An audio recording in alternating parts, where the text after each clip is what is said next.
جب ماہ سیام رمضان المبارک جلوہ گر ہوتا ہے، جنت کے 8 دروازے کھول دیے جاتے ہیں، جہنم کے دروازے بند کر دیے جاتے ہیں اور شیاطین جکڑ دیے جاتے ہیں۔ اللہ جل شانہ اس موسم رحمت میں خاص عنایات اپنے بندوں پہ فرماتا ہے۔ ایک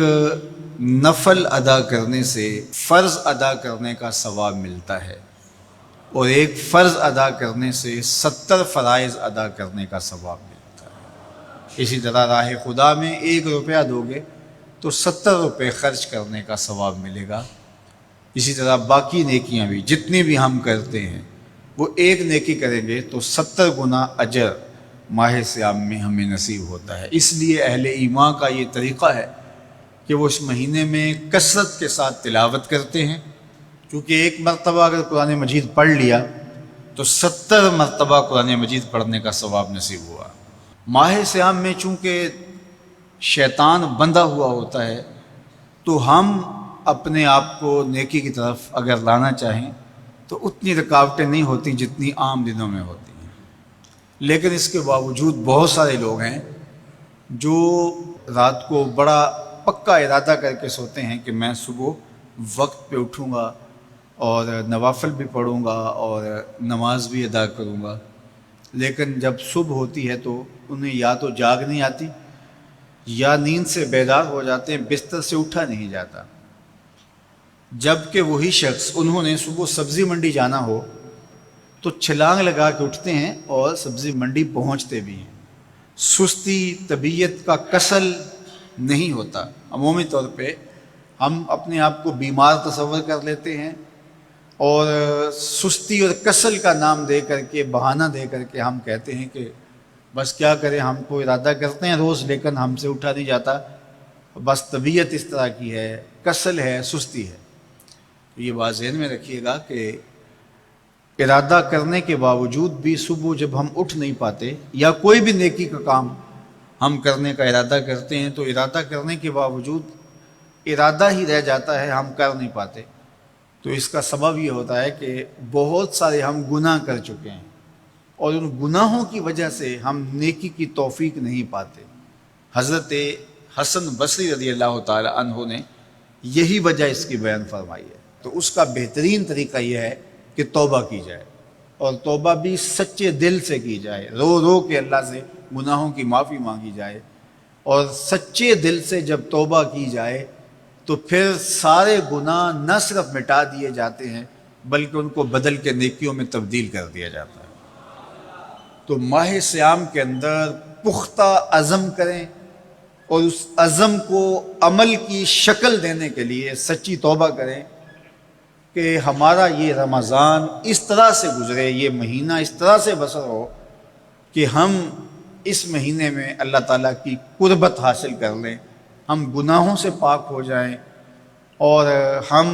جو ثمرات ہیں، جو فوائد ہیں اس مہینے کے، وہ ہم سمیٹ سکیں۔ تو یہ وہ مہینہ ہے جس کے انتظار میں میرے اور آپ کے آقا و مولا اپنی آنکھیں لگائے ہوتے تھے اور دن گن گن کے وقت گزارتے تھے کہ ماہ سیام آ رہا ہے۔ تو اس مہینے کا عزت کے ساتھ، تکریم کے ساتھ، اعزاز کے ساتھ استقبال کرو اور اس کو پلکوں پہ بٹھاؤ، اس کو دل پہ بٹھاؤ۔ اس مہینے کی تکریم یہ ہے کہ اس میں ہر برا کام چھوڑ دیا جائے۔ اگر کوئی شخص برا کام نہیں چھوڑتا اور روزے رکھتا ہے تو میرے اور آپ کے آقا و مولا کا ایک فرمان سن لیجئے، من لم یدع قول الزور والعمل بہ فلیس للہ حاجۃ فی ان یدع طعامہ و شرابہ۔ فرمایا کہ جو جھوٹ اور برے کام نہیں چھوڑتا، اس کے بھوکا اور پیاسا رہنے کی اللہ کو کوئی ضرورت نہیں ہے۔ تو روزہ خوراک بچاؤ مہم نہیں ہے جو چلائی جاتی ہے، بلکہ یہ تزکیہ نفس کا موسم ہے، باطن کی صفائی کا موسم ہے۔ اور باطن کی صفائی نہیں ہوتی جب تک ہم کوشش کریں۔ آپ کے بدن پہ بہت ساری میل چڑھی ہوئی ہے اور جمی ہوئی ہے بدن کے ایک ایک عضو پہ میل، تو آپ پانی میں چھلانگ لگا کے باہر بھی آ جاتے ہیں تو میل نہیں اترتی، چلو کچھ نہ کچھ فرق تو ضرور پڑ جاتا ہے، لیکن میل نہیں اترے گی۔ میل کب اترے گی؟ جب آپ اپنے بدن کو مل مل کے اس کے اوپر صابون لگا کر کے اچھی طرح سے اس کو جب اتاریں گے محنت کوشش سے، تو پھر آپ کا بدن مہک جائے گا، ہلکا پھلکا ہو جائے گا، میل اتر جائے گی۔ یہ موسم رحمت ہے، اللہ کی رحمتوں کا می برسے گا، اس سے کچھ نہ کچھ فائدہ تو ہوگا ہی، لیکن حقیقی فائدہ وہی حاصل کرے گا جو اپنے گناہوں کو مل مل کے دھوئے گا اور اپنے آپ کو صاف کرنے کی کوشش کرے گا۔ تو اپنے من کے میل اتارنے ہیں، اپنے باطن کے میل اتارنے ہیں، اپنے اعمال کی درستگی کی کوشش کرنی ہے۔ صلاۃ التراویح مسجد میں نہیں آ سکتے تو گھروں میں پڑھ لیجئے، جس طرح بڑی عمر والے لوگوں کو، بیمار لوگوں کو کہا گیا کہ آپ گھروں میں پڑھ لیں، بچوں کو کہا گیا، لیکن چھوڑیے گا نا، یہ رمضان المبارک کا خاص عمل ہے۔ آج کل دین بیزار طبقہ مختلف جگہوں پہ بیٹھ کے مسجد پر، مدرسے پر، تراویح پر، ان چیزوں پر تبصرہ کر رہا ہے اور اتنا ہلکا ثابت کرنا چاہ رہا ہے ان امور کو، جس طرح یہ چیزیں ہوتی کچھ نہیں ہیں، جبکہ ماہ صیام کے قیام پر میرے اور آپ کے آقا مولا نے بشارت دیتے ہوئے فرمایا، من قام رمضان ایمانا و احتسابا غفر لہ ما تقدم من ذنبہ، جس نے رمضان المبارک کی راتوں میں قیام کیا ایمان اور محاسبہ نفس کے ساتھ، اللہ اس کے پچھلے سارے گناہ معاف فرما دیتا ہے۔ یہ بہت بڑی دولت ہے، تو اس دولت کو ضرور سمیٹیے گا، ضرور حاصل کیجئے گا۔ من کی ستھرائی، عفت اور پاکیزگی کا سامان